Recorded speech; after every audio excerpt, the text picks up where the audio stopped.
Olá, meus amores, tudo bem? Aqui quem fala é a professora Louise, de Ciências e Biologia.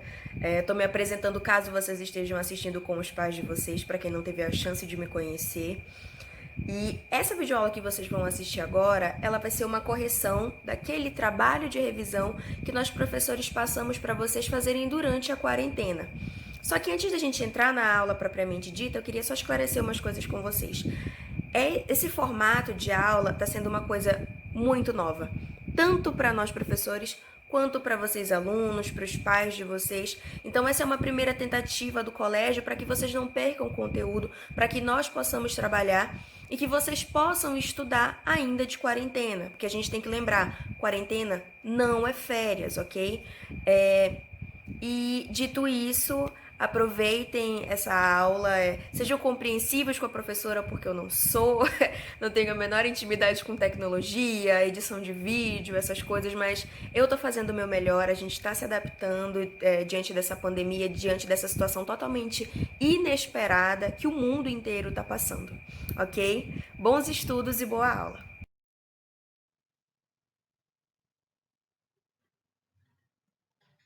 Olá, pessoal, tudo bem? Lembrando que o ideal é que vocês acompanhem essa videoaula com o exercício de revisão do lado, para que vocês possam comparar as respostas e, caso tenham errado as respostas da revisão, poderem corrigir.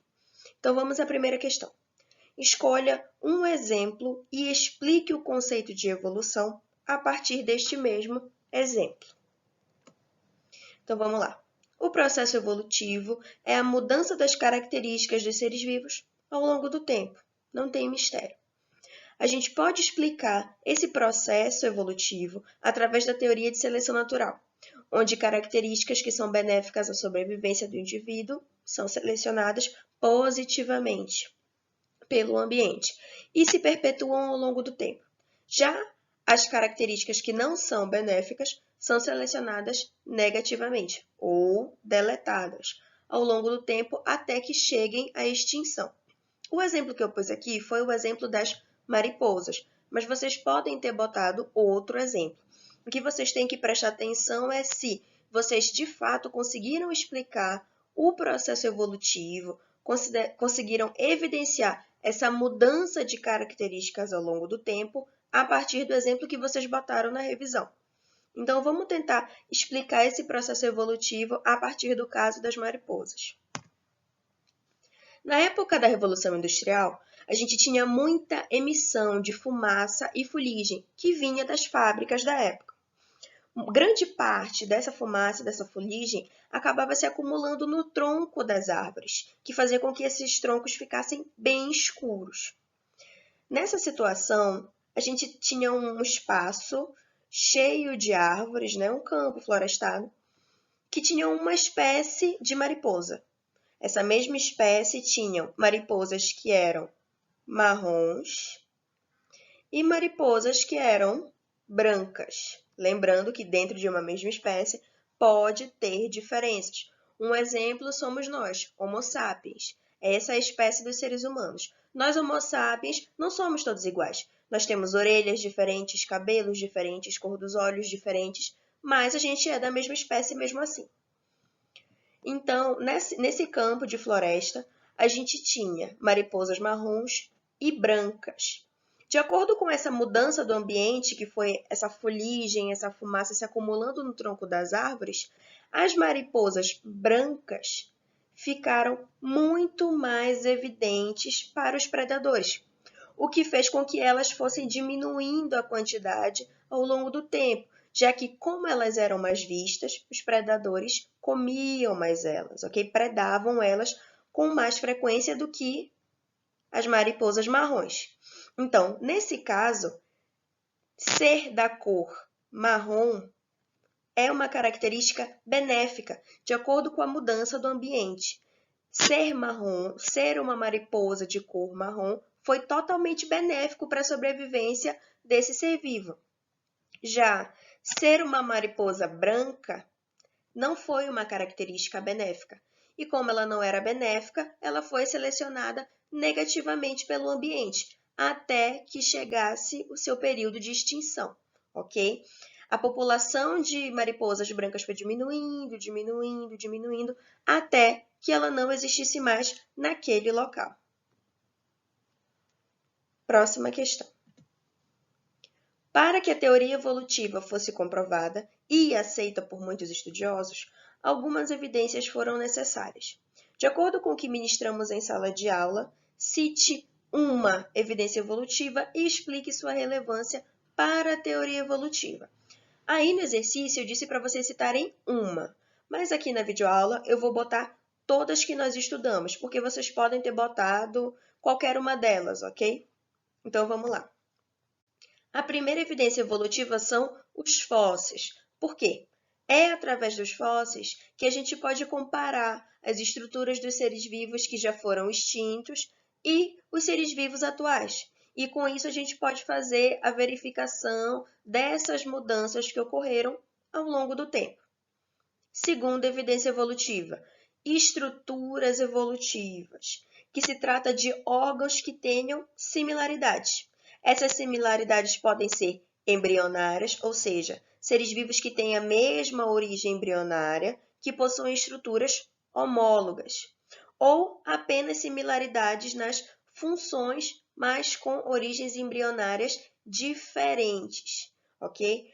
A essas estruturas que têm funções iguais, mas origem embrionária diferentes, a gente chama de estruturas análogas. As estruturas que possuem origem embrionária similar, mas funções diferentes, a gente chama de estruturas homólogas. Terceira evidência evolutiva, órgãos vestigiais. Esses órgãos, que aparentemente não possuem função nos seres vivos atuais, mas eles podem nos dar pistas de como aquela estrutura se comportava nas espécies ancestrais. Um exemplo disso é o apêndice. O apêndice nos seres humanos a gente conhece mais ele por inflamar e dar apendicite e você ter que retirá-lo. A comunidade científica não tem um consenso sobre qual é a função do apêndice no nosso corpo, mas outros animais, como os mamíferos, bovinos, morcegos, baleias, eles também têm apêndice. E nesses animais, essa estrutura tem função.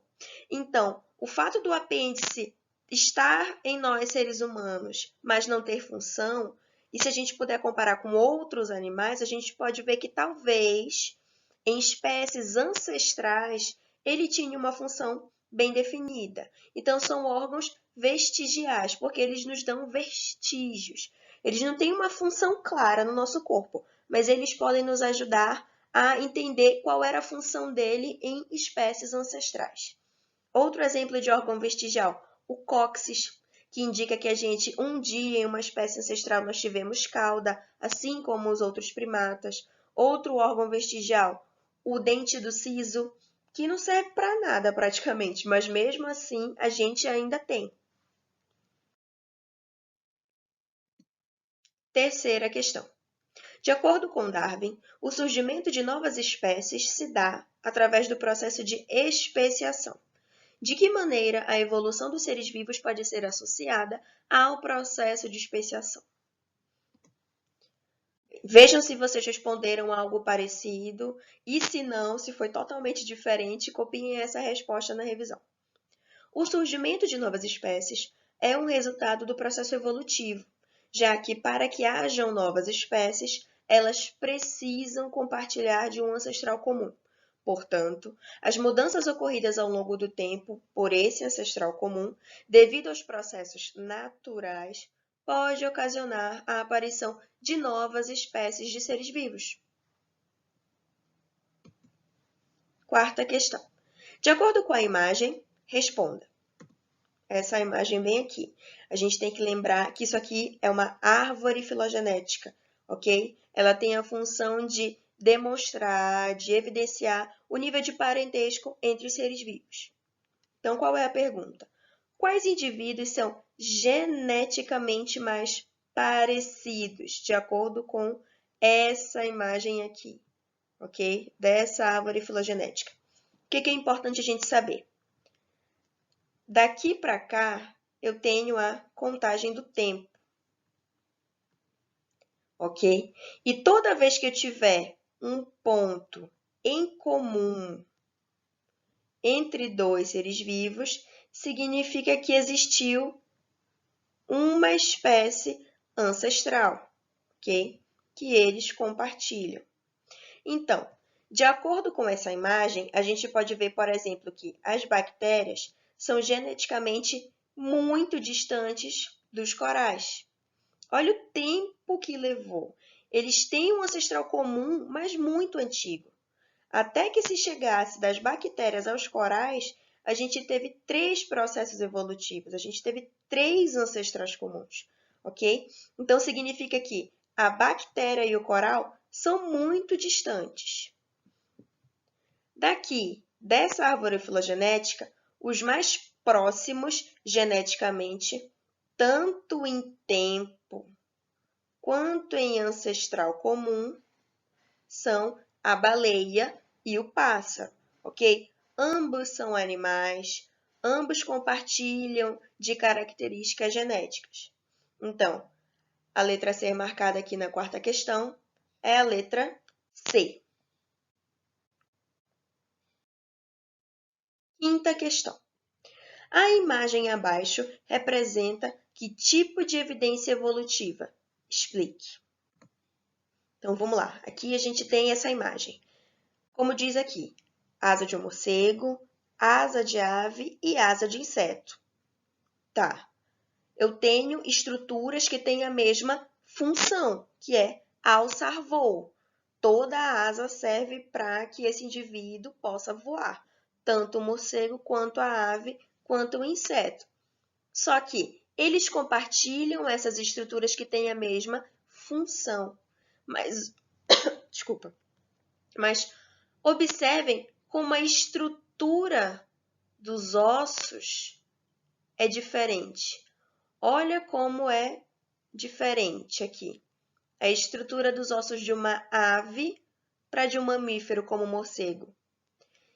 E a de um inseto, que nem vertebrado é.